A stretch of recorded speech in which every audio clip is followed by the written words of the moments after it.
sebenarnya karena sekarang kita masih PPh Badan nih sampai bulan PPh Badannya masih PPh Badan 2024-nya masih menggunakan aplikasi yang sama. Jadi saya akan masih menggunakan format yang untuk pelaporan 2024.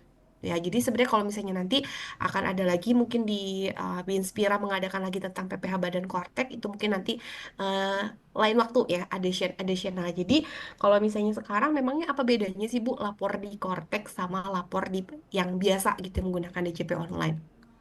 Sebenarnya intinya tidak ada perubahan, hanya perubahan tempat melapornya saja. Kalau mengenai teori-teorinya, ya mengenai teorinya, perhitungannya masih belum ada perubahan. Yang perubahan itu hanya bagaimana cara melaporkan SPT-nya. Oke, tanpa berlama-lama karena pada sore hari ini saya punya apa namanya? Saya punya PPT itu cukup banyak. Ya, PPT saya itu cukup banyak. Bentar, kenapa kamera saya jadi buram ya? Hmm.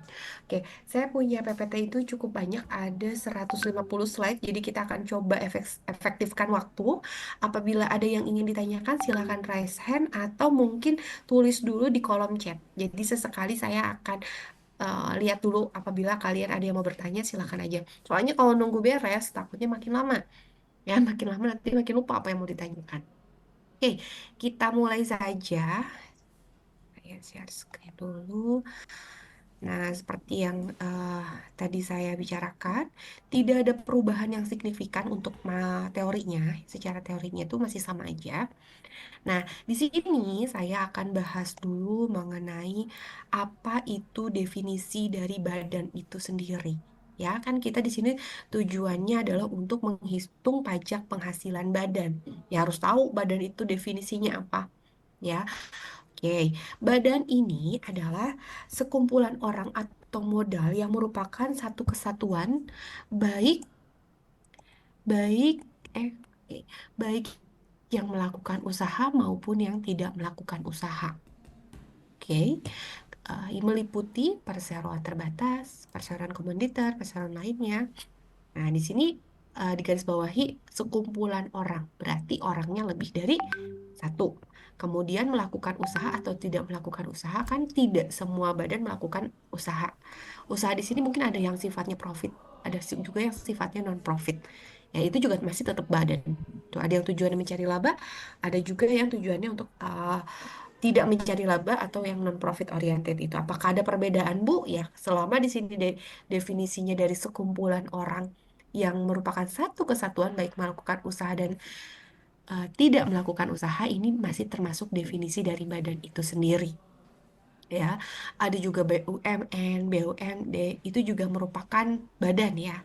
Di sini eh, apa namanya? Ini termasuk memiliki kewajiban perpajakannya juga.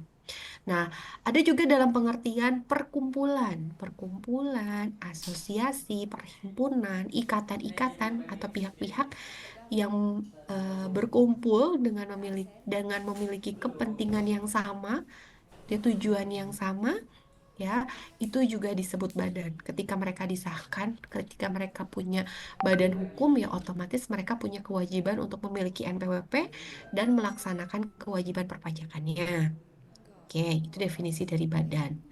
Nah, kemudian kalau kita ngomongin badan itu sekumpulan orang, saya simpulkan sekumpulan orang lebih dari satu orang yang melakukan kegiatan usaha maupun yang tidak. Di sini ada subjek yang bukan badan. Jadi kalau kita sebut di sini ada kantor perwakilan negara asing, ya, ada organisasi internasional. Kemudian apa aja ya di sini yang ditetapkan oleh Menteri Keuangan dia tidak termasuk badan.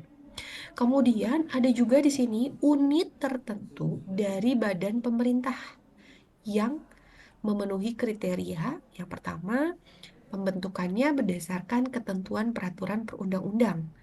Kemudian pembiayaannya bersumber dari pendapatan dari APBN atau dari APBD. Ya, kemudian penerimaannya dimasukkan ke pemerintah pusat maupun pemerintah daerah. Serta pembukuannya diperiksa oleh aparat pengawas fungsional negara.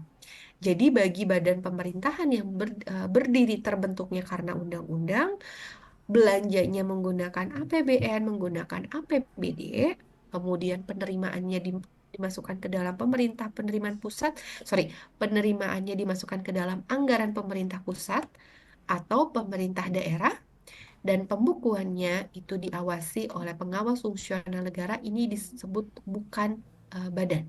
Ya, ini juga termasuk bukan badan. Jadi mereka ini di sini tidak perlu membuat SPT badan.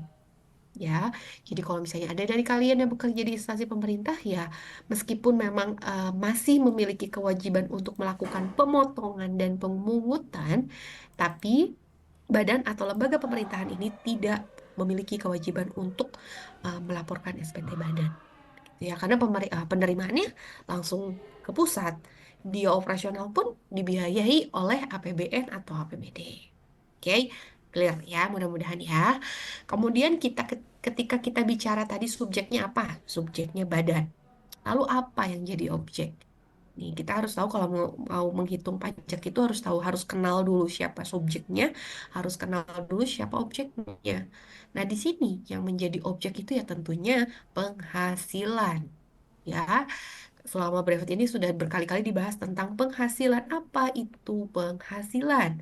Ya, bahasanya setiap tambahan kemampuan ekonomi yang diterima oleh wajib pajak, baik berasal dari Indonesia maupun dari luar Indonesia, yang dipakai untuk konsumsi maupun untuk menambah kekayaan dengan nama dan bentuk apapun.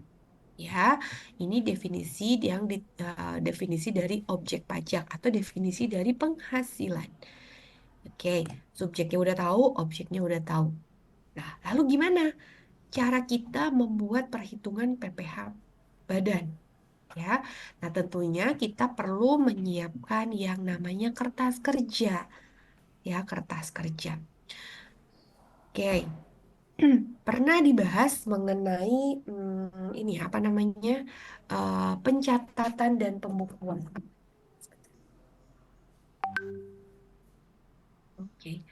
Dari sini ada yang disebut dengan pencatatan. Apa itu pencatatan? Pencatatan itu adalah data yang dikumpulkan secara teratur eh, tentang peredaran atau penerimaan bruto atau penghasilan bruto sebagai dasar untuk menghitung pajak terutang. Ada juga yang disebut dengan pembukuan. Apa itu pembukuan? Pembukuan ini adalah pencatatan yang teratur untuk mengumpulkan data informasi keuangan yang ditutup dengan penyusunan laporan keuangan. Nah, tidak ada pilihan untuk WP Badan selain menyelenggarakan pembukuan.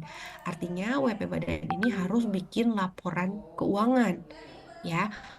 Nah, nanti laporan keuangan tersebut menjadi dasar untuk menghitung PPh Badan.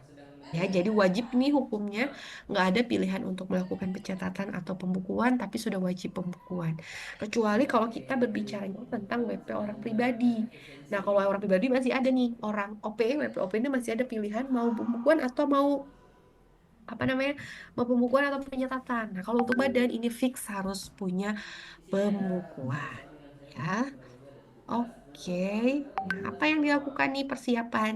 Nah, saya sekarang sudah memasuki bulan-bulan rawan untuk para taxman, ya, untuk para pajakers. Tek, uh, kita sudah mulai harus mempersiapkan untuk membuat laporan SPT baik badan atau orang pribadi. Ya, lebih cepat lapor lebih baik gitu ya. Persiapannya apa? Tentunya kalau kita ngomonginnya persiapan PPh badan ya mana laporan keuangannya gitu ya. Melakukan pembukuan, kemudian harus sudah mempunyai laporan keuangan. Ya, di dalam laporan keuangan, di sini nanti kita punya dasar untuk melakukan perhitungannya itu dari penghasilan dan kemudian dari biaya. Nah, nanti kita akan belajar bagaimana cara merekonsiliasi, ya, melakukan koreksi, hingga melakukan proses perhitungan dan apa namanya, melaporkan dalam bentuk SPT. Gini nih persiapannya seperti ini. Ya, apa yang perlu kita siapkan ya? Kita perlu siapkan adalah laporan keuangan. Bagian yang mana laporan keuangan? Yang ada penghasilannya, yang ada biayanya. Tentunya dia ada di laporan laba rugi, ya. Nah, nanti dibahas juga tentang jenis-jenis penghasilan, kemudian dengar tentang jenis-jenis biaya, ya, karena nanti ketika kita punya berapa penghasilan, kita punya berapa biaya, nanti di situ kita bisa tahu berapa laba, ya, berapa labanya. Tentunya laba di sini ada